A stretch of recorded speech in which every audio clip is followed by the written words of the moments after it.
کہ کیا یعرفون بسیماہم، کہ جن کو وہ ان کی پیشانیوں سے، علامت سے پہچانتے ہوں گے، کیا کہیں گے؟ قالوا ما اغنی عنکم جمعکم، کہیں گے کہ بھی تمہارے کام تمہاری جماعت نہیں آئی، یعنی جو جمعیت، تمہارا گروہ، اور جو تم نے اپنی طرف سے ایک اپنی پارٹی بنائی ہوئی تھی، جتھا بنایا ہوا تھا، وہ تمہارے کسی کام نہیں آیا۔ دنیا میں تو ایک دوسرے کا ساتھ تم دیا کرتے تھے، ظلم پر جمع ہو جایا کرتے تھے، تم یہ نہیں دیکھا کرتے تھے کہ تمہارا ساتھی ظالم ہے، اس نے کسی کے ساتھ ناانصافی کی ہے، بلکہ تم یہ دیکھتے تھے چونکہ ہمارا ساتھی ہے، ہمارے قبیلے کا ہے، ہماری جمعیت کا ہے، جماعت کا ہے، تو لہٰذا ہم نے ہر صورت میں اس کا ساتھ دینا ہے۔ تو کیا اللہ پاک فرماتا ہے کہ یہ اصحاب اعراف کہیں گے ما اغنی عنکم جمعکم وما کنتم تستکبرون، کہ تمہارے کام نہ آئی تمہاری جماعت اور تمہارا اپنے آپ کو بڑا سمجھنا، کیونکہ دنیا میں تم تکبر کرتے تھے کہ ہمیں کون شکست دے سکتا ہے، ہمیں کون ہرا سکتا ہے، ہمیں کون ناکام کر سکتا ہے، تم اسی تکبر کا شکار تھے۔ اور یہ بعض اوقات بلکہ اکثر طور پر دیکھنے میں آتا ہے کہ انسان کی جو جمعیت ہوتی ہے، گروہ ہوتا ہے، جتھا ہوتا ہے، اس کی وجہ سے بھی انسان کافی غلط کام کرتا ہے، یعنی بھٹک جاتا ہے اور برائی کرنے پر بھی آمادہ اس لیے ہو جاتا ہے کہ اس کا ذہن خیال یہ ہوتا ہے کہ مجھے کس نے کیا کہہ سکنا ہے، یعنی کسی کی کیا جرت کہ مجھے وہ یہ کہے۔ تو یہاں پر اللہ پاک نے اسی بات کو بیان کیا۔ اب آپ دیکھیے آگے فرمایا کہ ایمان والے جو جنت میں ہوں گے یا جا رہے ہوں گے، تو یہ دنیا میں ان کے بارے میں کیا کہتے تھے؟ اہؤلاء الذین اقسمتم لا ینالہم اللہ برحمہ، کیا یہی وہ لوگ ہیں کہ جن کی نسبت تم قسم کھا کر کہتے تھے کہ ان کو کبھی اللہ کی رحمت نہیں پہنچے گی؟ لیکن ادخلوا الجنۃ لا خوف علیکم ولا انتم تحزنون، اب حکم یہ ہوگا کہ جنت میں داخل ہو جاؤ، تم پر نہ کوئی خوف ہے اور نہ تم غمگین ہوگے۔ یعنی یہ مسلمانوں کا گروہ ہے، مومنین کا، رسول اللہ صلی اللہ علیہ وسلم کی جماعت کا گروہ ہے، رسول اللہ صلی اللہ علیہ وسلم کے اصحاب کا گروہ اور جماعت ہے، کہ جن کے بارے میں ان کا کہنا یہی تھا کہ ان کو کچھ نہیں ملنا۔ یہ جو اسلام کی بات کرتے ہیں، ایمان کی بات کرتے ہیں، دین کی بات کرتے ہیں، لیکن وہ مسلمانوں کی ظاہری حالت کو دیکھ کر اندازے لگاتے تھے، تمسخر اڑاتے تھے کہ یہ غریب لوگ ہیں، مفلس ہیں، ان کے پاس کچھ دنیا کا مال اور دولت ان کے پاس نہیں ہے۔ اس بات پر وہ مسلمانوں کا مذاق اڑایا کرتے تھے اور کہتے تھے کہ ان کو اللہ کی رحمت نہیں پہنچے گی۔ تو اب اس وقت حکم ہوگا کہ اے مومنو، اے مسلمانوں، تم جنت میں داخل ہو جاؤ، اب تم پر نہ کوئی خوف ہے اور نہ تم غمگین ہو گئے۔ حضرت آدم علیہ السلام کا واقعہ جب ہم نے پڑھا تھا، آپ نے دیکھا، اور مختلف مقامات پر قرآن پاک میں اللہ پاک اسی بات کو بیان کرتا ہے، فَمَنِ اتَّبَعَ هُدَايَ فَلَا خَوْفٌ عَلَيْهِمْ وَلَا هُمْ يَحْزَنُونَ، کہ جس نے میری ہدایت کی پیروی کی تو اسے خوف اور کوئی غم نہیں ہوگا۔ اب یہ وہی بات ہے کہ جو دنیا میں اللہ کی ہدایت کی پیروی کرتا ہے تو کل قیامت کے دن اسے کوئی خوف اور ڈر نہیں ہوگا۔ یہ اللہ کا وعدہ ہے، اور اللہ کا وعدہ پورا ہو کر رہتا ہے، اور ایسی بات نہیں کہ اس میں کوئی کمی بیشی ہو۔ اب اس کے بعد فرمایا وَنَادَى أَصْحَابُ النَّارِ، اب آگ والے پکاریں گے اصحاب الجنہ، جنت والوں کو، أَنْ أَفِيضُوا عَلَيْنَا مِنَ الْمَاءِ، اور کہیں گے کہ ہم پر پانی ڈال دو کچھ، او مما رزقکم اللہ، یا اس سے ہمیں تم دو جو تمہیں اللہ نے دیا ہے، وہ ہمیں کچھ عطا کرو تم۔ الذین اتخذوا دینہم لہوا ولعبا، اب یہ وہ لوگ تھے، قالوا، تو یہ جنتی کہیں گے ان اللہ حرمہما علی الکافرین، اللہ نے ان دونوں کو کافروں پر حرام کر دیا ہے، یعنی پانی کو بھی اور جو رزق ہے کھانے کا وہ دونوں کو اللہ نے حرام کر دیا۔ الذین اتخذوا دینہم لہوا ولعبا، یہ وہ لوگ تھے کہ جنہوں نے تمہارے دین کو لہو و لعب بنا دیا، کھیل تماشا بنا دیا تھا۔ وغرتہم الحیات الدنیا، دنیا کی زندگی نے ان کو دھوکہ دے دیا تھا۔ فالیوم ننساہم کما نسوا لقاء یومہم ھذا، فرمایا آج ہم نے ان کو بھلا دیا کہ جیسے انہوں نے آج کے اس دن کی ملاقات جو رب سے کرنی تھی اس کو بھلا دیا تھا۔ وما کانوا بآیاتنا یجحدون، اور فرمایا کہ یہ ہماری نشانیوں کا انکار کرتے رہے تھے، اس وجہ سے بھی ہم نے ان کو بھلا دیا۔ تو ناظرین کرام، یہ جو آیت نمبر 51 ہے، انشاءاللہ یہاں سے ہم کل اپنی گفتگو کا آغاز کریں گے، اس لیے کہ آیت نمبر 51 میں چند ایسی باتیں ہیں کہ جن کی وضاحت ضروری ہے۔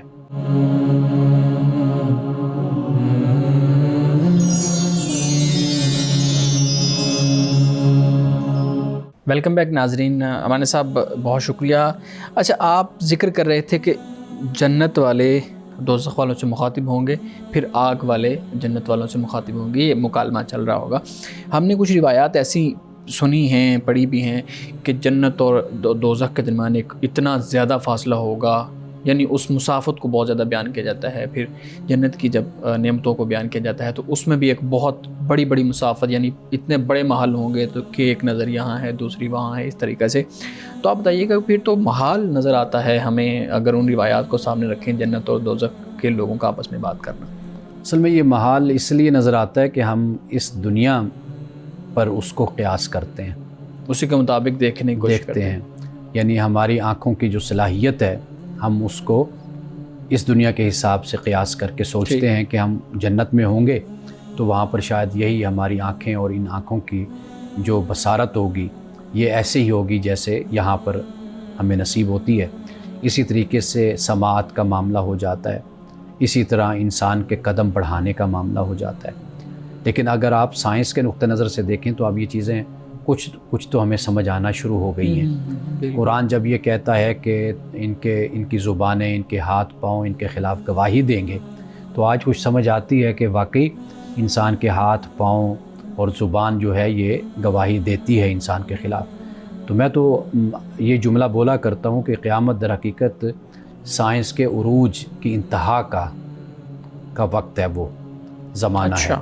یعنی جب سائنس اس کمال اور اس عروج کو پہنچے گی کہ پھر انسان کو آخرت سمجھنا مشکل نہیں رہے گا, آسان رہے گا. اب بھی ہم کچھ چیزیں سمجھنا چاہتے ہیں تو ہم سمجھ سکتے ہیں. مثال کے طور پر میں یہاں بیٹھا گفتگو کر رہا ہوں, اب فاصلے سارے سمٹ گئے, دنیا میرا پروگرام دیکھ رہی ہے, مجھ سے بات بھی کرنا چاہے تو بات بھی کر سکتے ہیں, سوال کر سکتے ہیں, بات کر سکتے ہیں. تو میرا خیال ہے کہ اس چیز کا تصور ہم 50 سال یا 100 سال پہلے ہم کبھی نہیں کر سکتے تھے. باہر کی دنیا میں یہ ہوتا تھا, بوتھ لگا ہوتا تھا, ٹیلی فون بوتھ, لوگ وہاں پر کھڑے ہو کر جا کر لائنوں میں لگ کر کھڑے ہوتے تھے اور اپنی باری کا انتظار کرتے تھے پاکستان بات کرنے کے لیے. 1 منٹ, آدھا منٹ, 3 منٹ بات ہوئی, کال کٹ گئی.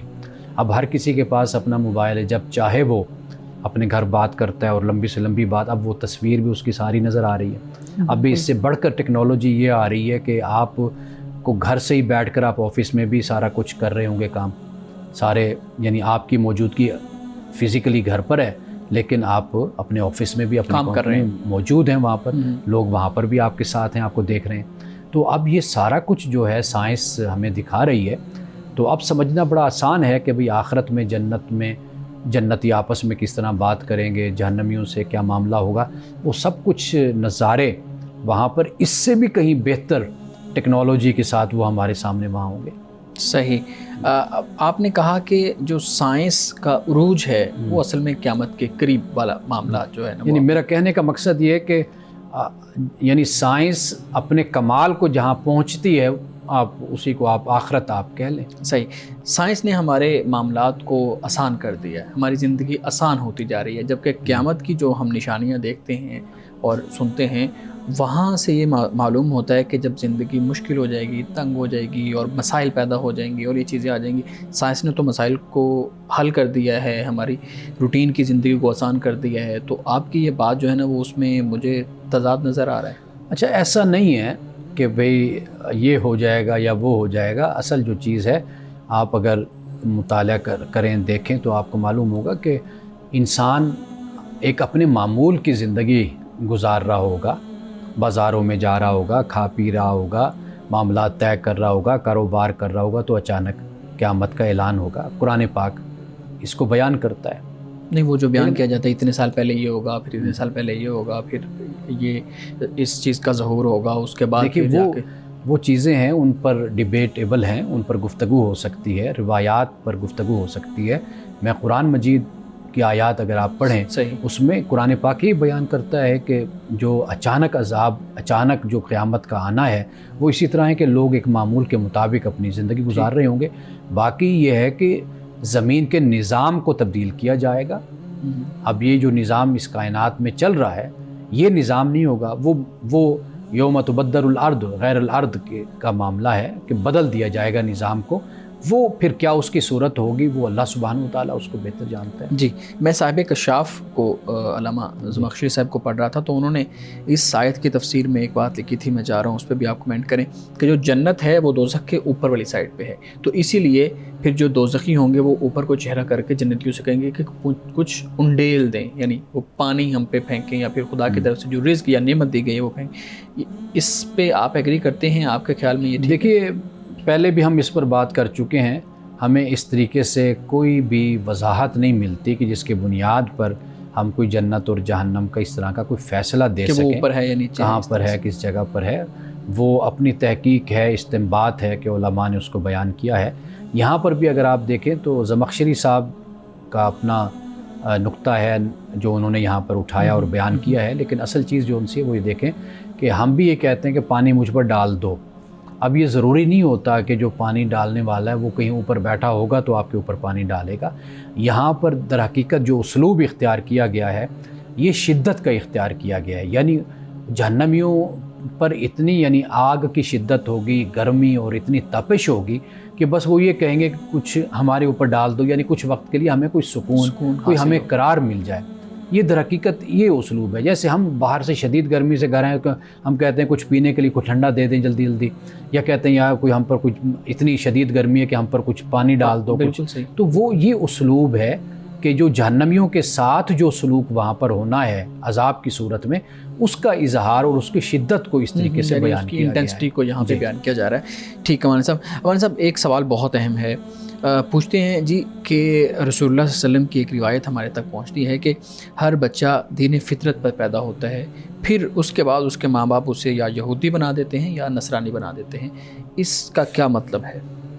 اس کا مطلب یہ ہے کہ اللہ سبحانہ و تعالیٰ نے انسان میں اپنی ذات کا شعور رکھا ہے، خیر و شر کا شعور رکھا ہے انسان میں ہی۔ اللہ سبحانہ و تعالیٰ نے جیسے قرآن میں کہا فَأَلْهَمَهَا فُجُورَهَا وَتَقْوَاهَا، فجور اور تقویٰ دونوں کو اللہ نے الہام کر دیا، یہ انسان میں رکھا۔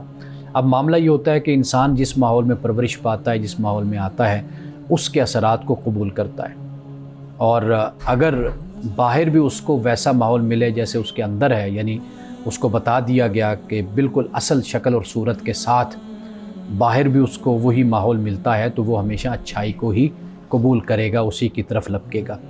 دین اسلام دین فطرت ہے، یعنی جو انسان کو اللہ سبحانہ و تعالیٰ نے دین دیا ہے، جو وحی اتاری ہے، وہ بالکل انسان کی فطرت کے اور انسان کی عقل کے مطابق ہے کہ جو انسان کے باطن کی، اس کے اخلاق کی اور اس کی شخصیت کی پرورش کرتے ہیں، اور باہر کے جو اثرات ہیں وہ اس سے اگر انسان بچتا رہے تو وہ در حقیقت خدا کے دین پر ہی قائم رہتا ہے۔ صحیح۔ مولانا صاحب کامیابی جب ہم ڈسکس کر رہے تھے اپنے اس پروگرام میں بھی ہم نے بات کی تھی کہ جو کامیابی ہے وہ آپ کے اعمال صالح پہ ہے، تو یہ جو یہودی اور نصرانی بنانے کا مطلب ہے، یہ تو پھر ایک جو انسان ہے جب اس روایت کو پڑھتا ہے تو اس کو یہ محسوس ہوتا ہے کہ شاید یہ اسلام کے مقابل میں یہ ایک چیز ہے کہ یہاں پہ کامیابی ہے اور جو یہود و نصارہ ہیں یہاں پہ کامیابی نہیں ہے، جبکہ ہم نے یہ پڑھا ہے، آپ سے بھی اس پہ بات کی کہ نیک اعمال جو ہیں وہ آپ کی وہ کہتے ہیں نا پوزیشن ہوں گے یا آپ کے لیے ایک ترازو ہوں گے۔ دیکھیے یہ جو آپ علیہ الصلوۃ والتسلیم نے فرمایا نا، اس وقت یہودیت و نصرانیت وہ اپنے اصل دین کو چھوڑ کر وہ جو ان کے آبا و اجداد کا مذہب تھا انہوں نے اصل اس کو اڈاپٹ کر لیا، یعنی خرافات میں پڑ گئے، خرافات میں یا بدعات میں پڑ گئے۔ یہ در حقیقت اس کی طرف اشارہ ہے۔ رسول اللہ صلی اللہ علیہ وسلم جو اللہ کا دین لائے وہ خالص دین تھا، بالکل بے شک، مخلصین لہ الدین۔ آپ علیہ الصلوۃ والتسلیم موجود ہیں، آپ یہ فرما رہے ہیں، تو آپ جب یہ فرما رہے ہیں تو اس وقت یہودی نصرانی یہ لوگ بالکل اپنے دین کو بدل چکے ہیں، صدیاں ان پر بیت چکی ہیں۔ تو در حقیقت رسول اللہ کا اشارہ اس بات کی طرف ہے کہ جو اللہ کا دین ہے وہ میں لایا ہوں، وہ دین فطرت ہے، وہ دین حق ہے، اسی کو انسان اختیار کرے۔ باقی یہ جو اپنے آبا و اجداد کے پیدا کردہ تصورات و نظریات اور عقائد ہوتے ہیں، یہ وقت کے ساتھ ساتھ پیدا ہوتے ہیں، اور پھر انسان اسی کو ہی اپنا اوڑھنا بچھونا بنا کر اور اسی کے مطابق پھر اپنے بچوں کی تربیت کرتا رہتا ہے۔ پھر بچے بعد میں جو ہیں وہ اپنے باپ دادا کے دین پر چلے جاتے ہیں، مذہب پر چلے جاتے ہیں، لیکن اصل جو بچہ ہوتا ہے وہ بنیادی طور پر وہاں پر ہوتا ہے جو اسلام ہے، اللہ کی وحی ہے، دین فطرت ہے۔ یعنی جو بھی بچہ کسی کے گھر میں بھی پیدا ہوگا وہ اسی فطرت پہ پیدا ہوگا. بنیادی. ہاں اگر وہ اس پر تحقیق کرتا ہے, جستجو رکھتا ہے, محنت کرتا ہے, حق کو پانا چاہتا ہے, تو وہ پھر حق تک پہنچ بھی جاتا ہے. صحیح. ناظرین کرام, یہاں وقت ہوا چاہتا ہے ایک بریک کا, ہمارے ساتھ رہیے گا.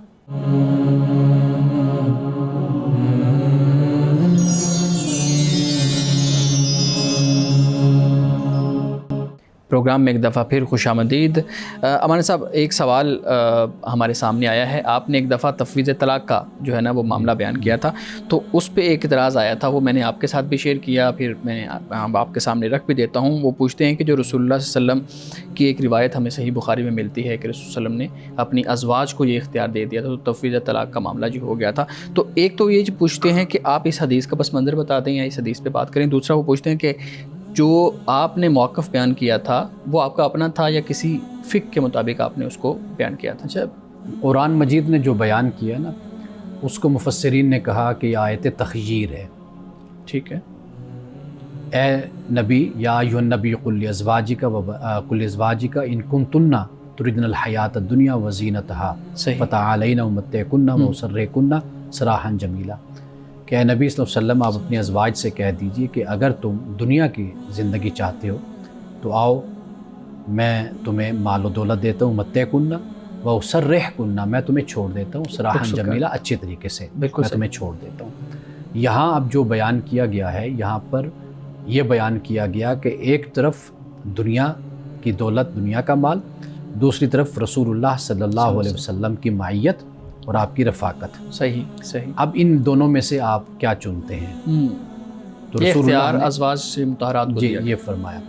اور امتعکن واسرحکن, یہ لفظ ہمیں بتاتے ہیں کہ رسول اللہ صلی اللہ علیہ وسلم نے اپنے ازواج کو تفویض نہیں کی تھی طلاق, بلکہ یہ فرمایا تھا کہ میں تمہیں چھوڑ دیتا ہوں. امتعکن, یہ واحد متکلم کا صیغہ ہے کہ میں تمہیں, یہ واسرحکن, میں تمہیں چھوڑ دیتا ہوں, بہت اچھے طریقے سے میں آزاد کر دیتا ہوں. اگر تم اپنے اختیار سے الگ ہونا چاہو تو میں تمہیں جو ہے نا وہ رخصت کر دیتا ہوں, چھوڑ دیتا ہوں. یا دنیا کی مال اور دولت لوگی تو میں چھوڑ دیتا ہوں. اگر میرے ساتھ رہنا ہے تو پھر زندگی میں یہ مشکلات یا مسائل پیدا ہوں گے.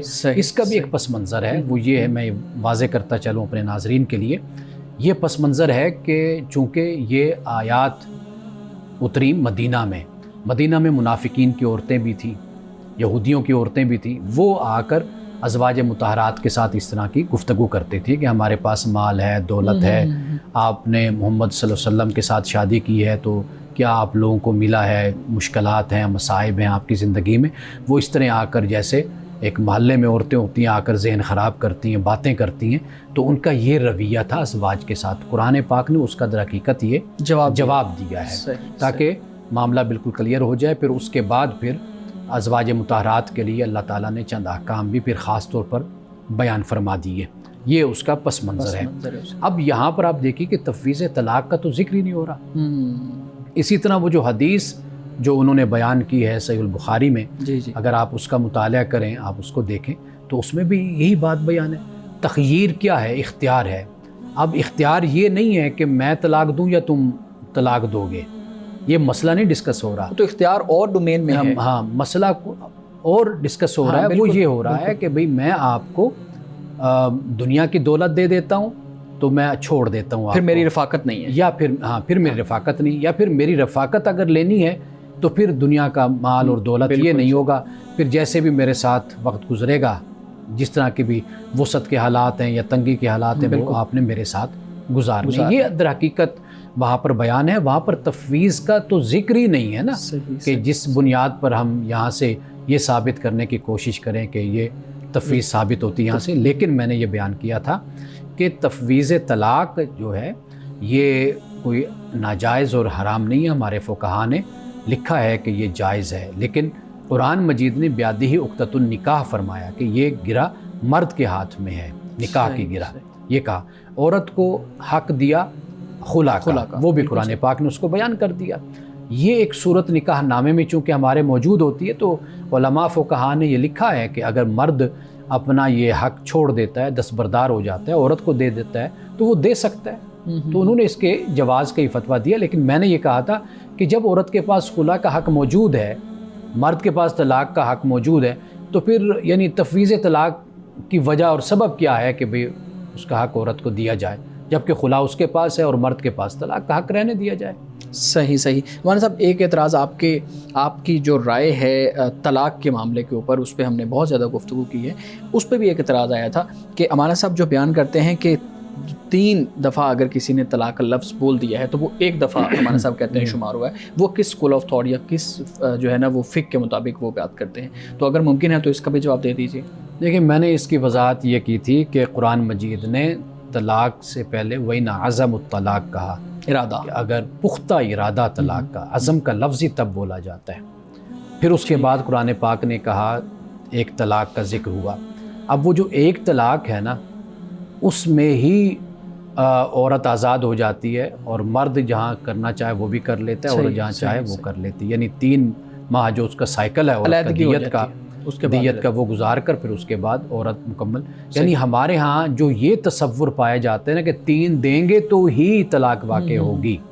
ہمارا اس دن پروگرام تھا ادارے میں، اسی نکاح فارم کا ہم نے مطالعہ کیا، تو وہاں پر بھی جو لوگ بیٹھے ہوئے تھے ان کے ذہن میں یہی بات تھی کہ ایک سے تو طلاق ہوتی نہیں ہے، یہ جب تک 3 اکٹھی نہ دی جائیں یا 3 مختلف اوقات میں نہ دی جائیں، اس وقت تو مرد عورت علیحدہ نہیں ہو سکتے۔ بھائی علیحدہ ایک طلاق سے بھی ہو جاتے ہیں، عورت آزاد ہوتی ہے 3 سائیکل کے بعد، مینسز کے بعد، ماہ کے بعد، وہ جہاں چاہے وہ شادی نکاح کر سکتی، اس کو اجازت ہے۔ لوگوں کا خیال یہ کہ وہ کر ہی نہیں سکتے جب تک 3 نہیں ہوں گی۔ تو میں اس بات کی وضاحت کرتا ہوں کہ بھئی ایک دفعہ دینے سے ہی عورت آزاد ہو جاتی ہے، 3 مہینے انتظار کرتی ہے، اس کے بعد وہ جہاں چاہے کر لے۔ اس کا فائدہ کیا ہوتا ہے؟ فائدہ یہ ہوتا ہے کہ 3 ماہ کے بعد، مثال کے طور پر اگر 3 ماہ کے اندر رجوع مرد نہیں کرتا، اس کے بعد جو صورت بنے گی اب اس میں یہ ہوگا کہ تجدید نکاح ہو جائے گا، دوبارہ نکاح کر لیں گے اور حق مہر مقرر کر لیا جائے گا، یعنی اب وہ جو حلالے والی کی طرح نکاح ہوگا، حلالے والی جو رسم بد ہے وہ نکل جائے گی، اور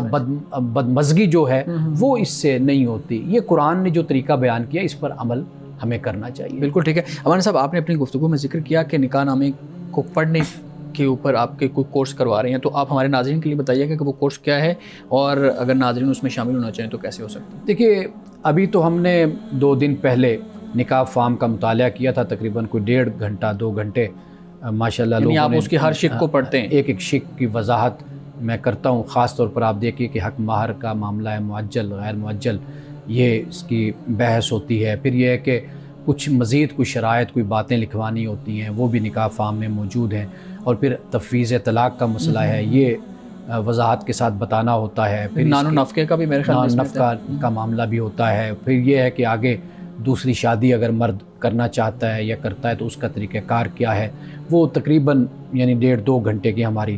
اب ہم جو باقاعدہ کورس کروائیں گے، یعنی جو نیولی میرڈ کپل جو ہوتا ہے وہ اس کو، یا جن کی ابھی شادی ہونی ہے ان کو، یا والدین بھی شریک ہو سکتے ہیں، ان میرڈ بچے بچیاں بھی آ سکتی ہیں، وہ اب ہم انشاءاللہ رمضان کے بعد اس کو آغاز کریں گے۔ جی بلال صاحب پلیز سوال رکھیے گا میرے سامنے۔ سر یہ بتائیے گا، آپ نے اپنی گفتگو میں بھی پہلے اس پہ بات کی ہے، میرے ذہن میں یہ سوال آ رہا تھا کہ جو شخص خود تحقیق کرتا ہے اور پھر کسی دین کو پانے کی کوشش کرتا ہے کہ میرے لیے درست دین یا مذہب یہ ہے، تو ریسرچ تو ہمیں یہ بتاتی ہے کہ بہت سارے لوگوں نے اسلام قبول بھی کیا ہے، بہت سارے لوگوں نے ریسرچ کے بعد اسلام کو چھوڑ بھی دیا ہے۔ تو ایک سوال ذہن میں آتا ہے کہ اسلام کو اتنا مشکل کیا بنایا گیا ہے کہ لوگ اتنی زیادہ ریسرچ کرنے کے بعد بھی صحیح مذہب دریافت نہیں کر پاتے؟ اب دیکھیے، دین چند بنیادی باتوں کا نام ہے نا، توحید ہے، رسالت ہے، آخرت ہے، یہ بنیاد ہے اسلام کی، دین کی۔ اب یہ وہ حقائق ہیں کہ ان پر انسان غور کرے، توجہ کرو۔ جو اللہ تعالیٰ نے انسان کو عقل کی دولت عطا کی ہے، جس طرح انسان دیگر معاملات زندگی میں غور و فکر کرتا ہے، اگر ان چیزوں پر بھی غیر جانبداری سے غور و فکر کرے تو وہ کبھی بھی بالعموم ان کا انکار نہیں کر سکتا۔ یعنی کائنات ہے، اس نظام کو چلانے والی کوئی نہ کوئی ذات اور ہستی ہے۔ اب تو میں نے جیسے پہلے بھی کہا کہ سائنس کا جو عروج ہے، ایڈوانسمنٹ ہے، یہ در حقیقت آپ کو ان باتوں کو تسلیم کرنے کی طرف لاتی ہے۔ یعنی جیسے میں نے ایک پروگرام میں ذکر کیا تھا، روبوٹ ہے، اب یہ چیزیں ہیں، آخر جو انکار کرنے والے ہیں وہ روبوٹ کو جتنا ایڈوانس کر لیں کہ وہ بولنے بھی لگ جائے، وہ آنکھیں بھی جھپکانے لگ جائے، وہ اس کے اندر ارادہ بھی آ جائے، احساس بھی آ جائے، سب کچھ آ جائے، تو سوال تو پھر پیدا ہوگا نا کہ اس کا بھی تو کوئی خالق ہے نا بنانے والا۔ تو میں بول رہا ہوں، آپ بول رہے ہیں، سارے انسان ہیں اس دنیا میں اربوں، تو کیا ان کا کوئی خالق نہیں ہوگا؟ ابتدا ہوئی انسان کی، یعنی یہ بھی سوال حل ہوتے ہیں نا۔ اسی طرح رسالت کا معاملہ ہے کہ آخر خدا جب پیدا کرنے والا ہے، اس نے انسان سے گفتگو کلام کرنا ہے، وہ بالکل کٹ کر تو نہیں بیٹھ گیا بنا کر، اب اس کے بعد اس نے اپنی وحی دی، اپنے احکام دیے، انسان کو اس دنیا کو چلانے کا طریقہ سکھایا۔ اسی طرح پھر آخرت کا تصور ہے کہ آخر اس دنیا میں انسان رہتا ہے، یہاں پر بہت سے معاملات ایسے ہوتے ہیں جو انصاف تک نہیں پہنچتے، ان کا کوئی نتیجہ نہیں نکلتا، تو آخر کوئی دنیا ایسی بھی ہونی چاہیے کہ جہاں پر مظلوم کو اس کا حق ملے، ظالم کو سزا ملے، اور انسان مطمئن اور پرسکون ہو جائے۔ اب یہ چیزیں وہ ہیں کہ ذرا بھی انسان ان پر غور و فکر کرے تو وہ اپنے خدا تک، اللہ کے دین تک، آخرت تک ضرور پہنچتا ہے۔ جی صحیح۔ ناظرین کرام، یہاں وقت ہوا چاہتا ہے ایک بریک کا، ہمارے ساتھ رہیے گا۔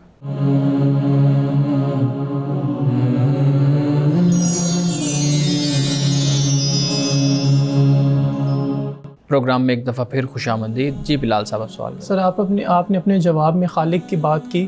دنیا میں رہنے والے لوگوں کی جو اکثریت ہے وہ کسی نہ کسی صورت میں خالق پر تو یقین رکھتے ہیں، لیکن جہاں تک رسالت کا معاملہ آتا ہے اور پھر آخری نبی حضرت محمد صلی اللہ تعالیٰ علیہ وآلہ وسلم، اس پر تو ہمارا یہ ایمان ہے نا کہ یقین ایمان لانا ضروری ہے، ان پر بھی اور باقی تمام انبیاء علیہم السلام پر بھی، پھر ہمارا ایمان مکمل ہوتا ہے۔ لیکن رسالت کے معاملے میں بہت سارے لوگوں میں پھر آگے مختلف لوگوں میں ڈومینز آ جاتی ہیں، اور بہت زیادہ ریسرچ کرنے والے بھی، سائنس کے علوم دریافت کرنے والے بھی، وہ بھی رسالت پر تو ایمان نہیں لا پاتے۔ تو رسالت کیا واقعی مشکل ہے خالق کو دریافت کرنے سے؟ دیکھیں، میں نے آپ کو بریک پہ جانے سے پہلے یہ بتایا کہ خدا پھر اپنے بندوں سے کس طرح خطاب کرتا ہے، کس طرح کلام کرتا ہے۔ اب وہ کلام کرتا ہے، واضح بات ہے کہ وہ جب ہم سے کلام کرے گا تو وہ درمیان میں کوئی واسطہ ہمارے جیسے انسان ہی کو رکھ کر گفتگو کرتا ہے، کلام کرتا ہے۔ تو اللہ سبحانہ و تعالیٰ نے اس زمین پر پیغمبر بھیجے، اور ہم ان کے دلائل کو اور ان کے دعووں کو ہم عقل کی بنیاد پر ہم دیکھتے ہیں، پرکھتے ہیں۔ یعنی اللہ سبحانہ و تعالیٰ نے اس زمین پر مخلوق کی اصلاح کے لیے اور ہدایت کے لیے اپنے پیغمبروں کو بھیجا۔ جن کو بھیجا وہ کردار کے کیسے تھے، وہ اخلاق کے کیسے تھے، ہم آیا کہ ان کا جو اخلاق، ان کا کردار، ان کا جو ماضی ہے وہ کیسا تھا۔ دنیا اس پر بھی گواہی دیتی ہے کہ وہ لوگ بہت ہی پاکیزہ، پاک باز، بڑے مطہر، صاف ستھرے لوگ تھے۔ یہ بھی ہم مانتے ہیں۔ ہم اس سے آگے بھی مانتے ہیں کہ جو خبر ہوتی ہے، ہم خبر کو مانتے ہیں۔ وہ خبر کس معیار پر ہم مانتے ہیں، اس کے کیا شرائط ہوتی ہیں، ان ساری شرائط کو بھی اگر آپ دیکھیں گے، فلاسفہ نے بھی اس کو بیان کیا، علم الکلام والوں نے بھی بیان کیا۔ اگر آپ ان کو دیکھیں گے تو آپ کو معلوم ہوگا کہ یہ اللہ کے نیک بندے، پاک باز، کہ جنہوں نے ہمیں یہ بتایا کہ ہم اللہ کے رسول اور نبی ہیں، جنہوں نے ساری زندگی جھوٹ نہیں بولا، تو اس بنیاد پر ہم ان کی رسالت اور نبوت کو بھی مانتے ہیں۔ اور پھر یہ کہ رسول اللہ صلی اللہ علیہ وسلم کی ختم نبوت، قرآن نازل ہوا۔ اب 1 ارب سے زیادہ مسلمان ہیں کہ جو آپ صلی اللہ علیہ وسلم پر ایمان، رسالت پر ایمان لاتے ہیں، رسالت پر، ختم نبوت پر ایمان لاتے ہیں، قرآن کو مانتے ہیں۔ آپ یہ دیکھیے کہ اتنی بڑی جمعیت رسول اللہ کے بعد نہیں بنی۔ آپ عملی طور پر بھی دیکھیں نا، یعنی 1 ارب سے زیادہ مسلمان ہے، یعنی ایک پوری تحریک ہے، ایک اللہ کا دین ہے جو اس زمین پر پھیلا ہے۔ قرآن مجید جیسی کتاب کہ جو آج تک چیلنج ہے، کوئی بھی اس کتاب کو چیلنج نہیں کر سکا۔ لیکن اسی طرح حضرت عیسیٰ علیہ السلام کو ماننے والے بھی تو بہت زیادہ ہیں۔ حضرت مسیح علیہ السلام کو ماننے والے، حضرت موسیٰ علیہ السلام کو ماننے والے، سارے پیغمبروں کو ماننے والے، یہی تو در حقیقت انسان کی آزمائش اور امتحان ہے۔ آپ دیکھیے کہ جو حضرت مسیح علیہ السلام کو ماننے والے ہیں وہ حضرت موسیٰ علیہ السلام کو مانتے ہیں۔ نہیں، مثال کے طور پہ بہت معذرت، میں یہ پوچھنا چاہتا ہوں، مثال کے طور پہ مجھے بچپن سے یہ سکھایا جائے کہ حضرت مسیح علیہ السلام کو میں نے ماننا ہے اور رسول اللہ صلی اللہ تعالیٰ علیہ وسلم پر ایمان میرے اس میں عقیدے میں شامل نہ ہو، تو بچپن میں ہی جس طرح ہمیں ایمان سکھایا جاتا ہے، ہم تو بہت زیادہ خوف میں مبتلا ہوتے ہیں اور تھوڑا سا بھی تکلف نہیں کرتے کہ ہم ریسرچ کریں۔ ہم کہتے ہیں کہ یہی ٹروتھ ہے، یونیورسل ٹروتھ ہے، تو اسی طرح ان کے نزدیک بھی یہی یونیورسل ٹروتھ ہے، وہ تو نہیں مانیں گے کسی اور نبی کو۔ ان کے نزدیک وہ ہے، ہمارے نزدیک یہ ہے۔ جی بالکل۔ بات یہ ہے کہ نہ آپ کا ماننا ہمارے لیے حجت ہے، نہ ان کا ماننا حجت ہے۔ ہمارے لیے جو ذمہ داری ہے بحیثیت انسان کے، ہم اپنی زندگی کے جس طرح معاملات میں جستجو رکھتے ہیں، کوشش کرتے ہیں، دریافت کرتے ہیں، محنت کرتے ہیں، اسی طرح حقیقت کو پانے کے لیے، حق کو پانے کے لیے بھی ہماری ذمہ داری ہے کہ بحیثیت انسان ہم اس کے لیے بھی کوشش اور محنت کریں، جستجو کریں۔ اللہ نے جو انسان کو عقل کی دولت دی ہے، انسان سوچتا ہے، سمجھتا ہے، پرکھتا ہے، چیزوں کو قبول کرتا ہے، کئی چیزوں کو رد کر دیتا ہے۔ یہ جو اپنے عقیدے کے ساتھ یا اپنی ایک سوچ کے ساتھ یا اپنے آباء و اجداد کی فکر کے ساتھ جڑے رہنا اور خود اپنی طرف سے کوئی محنت اور کوشش نہ کرنا، یہ تو خود اسلام کے اندر بھی پسندیدہ بات نہیں ہے۔ اور پھر یہ کہ جو رسول اللہ صلی اللہ علیہ وسلم دین لائے، آپ اس دین کو دیکھ لیجئے کہ اس میں کیا پہلے پیغمبروں کی کوئی مخالفت ہے یا اس سے کوئی علیحدہ چیز ہے؟ تسلسل تو سارا وہی ہے۔ اس لیے یہ بڑا امتحان انسان کا ہوتا ہے کہ وہ اپنے عصبیت کو، اپنے تعصبات کو اور اپنے قائم کردہ جو رسوم و رواج اور اعتقادات ہیں ان کو پرکھے غیر جانبداری طریقے سے، اور پھر اس کے بعد جو حق اس کو نظر آتا ہے وہ اس کو قبول کرے۔ سر پھر تو یہ بات ذہن میں آتی ہے نا کہ ایسا ہونا چاہیے تھا کہ ماں باپ بچے کو عقیدہ اور وہ عقائد نہ سکھائیں، بلکہ وہ جس عقیدے پر پیدا ہوا ہے اسی عقیدے پر رہے، اور پھر جب بڑا عاقل ہو جائے اس کے بعد خود فیصلہ کر لے تحقیق کے بعد کہ اس نے کون سا مذہب اختیار کرنا ہے۔ وہ تو ماں باپ جو سکھا دیتے ہیں وہ بس اسی پہ پھر لگ جاتے ہیں، وہ تو ریسرچ بیسڈ تو نہیں ہے۔ اور اگر ریسرچ بیسڈ ریلیجن کو اپریشیٹ کیا جاتا ہے تو پھر تو ماں باپ کا کوئی دین مذہب ٹرانسفر نہیں ہونا چاہیے آگے۔ دیکھیے، ماں باپ کسی دین پر ہوتے ہیں، جی، کسی روایت پر ہوتے ہیں، وہ اپنی زندگی گزار رہے ہیں، وہ خود اس کے ذمہ دار ہیں، لیکن ان کو اپنے بچوں کی تربیت اس انداز سے کرنی چاہیے کہ وہ بچے خود پڑھیں، خود سمجھیں، خود قبول کریں اور زندگی گزاریں اپنی۔ جی بہت شکریہ امان صاحب، آج کے حدیث مبارکہ بیان کیجیے گا۔